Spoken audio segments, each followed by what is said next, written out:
Hallie, having worked as a school counselor and just currently in the mental health field, what are the most critical mental health concerns that all of our youth are facing right now?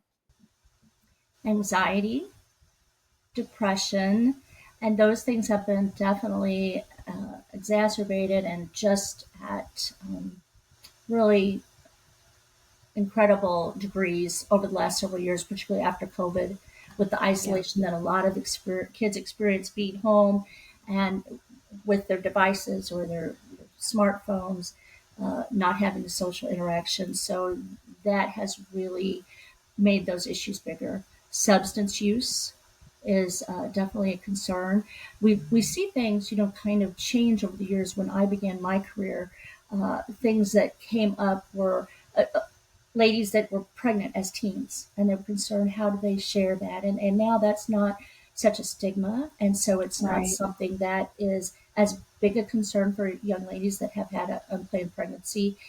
Cutting and self-harm was something that I saw to a larger degree during some of those years when I was still in the schools. Self-esteem issues, but now it's being vulnerable to the things on social media, um, just the unhealthy conversations, the bullying, whether it's on social media, on the telephones, in the schools, anxiety, depression, isolation, trauma, just those kind of things we see most prevalent within all populations of our kids, our youth.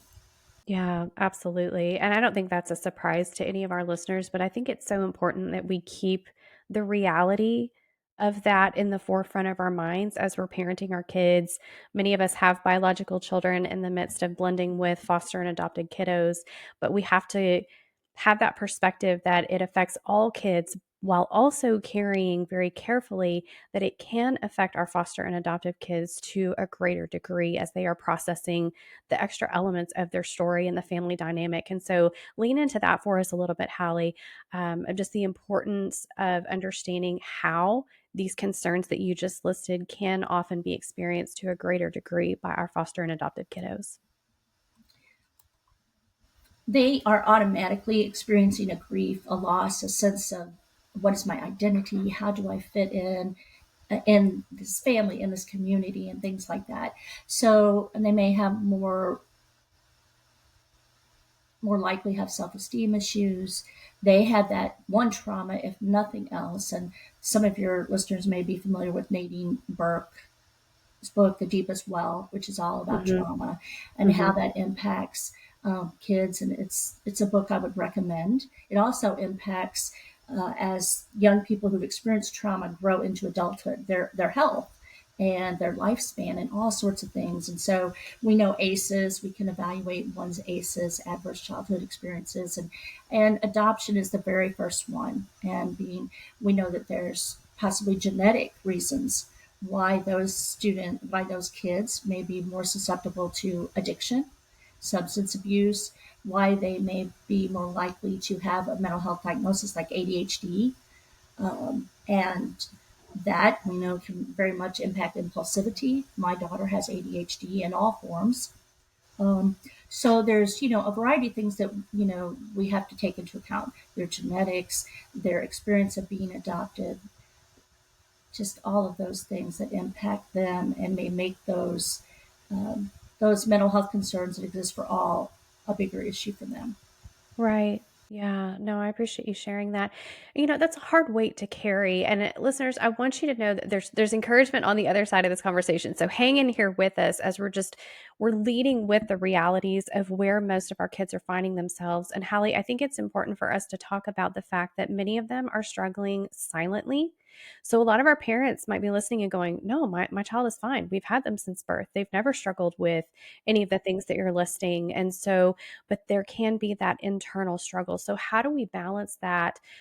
We don't want to project these struggles onto our children and say you should be feeling this because you're adopted, but also not ignoring the fact that they could be, and they just haven't figured out how to safely express that to us as their parents.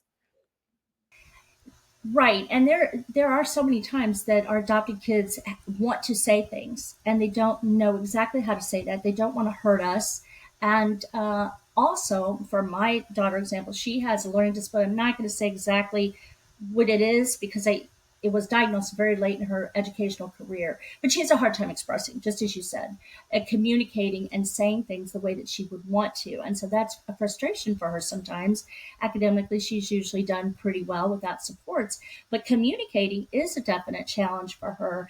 And then, encouraging them, do you want to talk to somebody? Letting them know that that's okay to have a conversation with somebody if they want to, but again, not telling them that that's a necessity. If there's counseling, trying to find that right fit, which is a challenge as well, particularly as you have an older child. They can be Right. rather persnickety about who they want to talk to, and it's not just a matter of let's hook you up with a counselor and see how this goes, because it may not be somebody they feel comfortable talking with. And and I think, with regard to identifying with the people of their birth culture, also the idea that we want to make that available. We want to let them know that we're open to that. But some children don't necessarily want to connect or want to explore that part of their past as much as Right. others. Some embrace that a little bit more, just as they would counseling, or they may not be as open to interaction with their peers from their birth country, or Yeah. adopted if they're domestically adopted.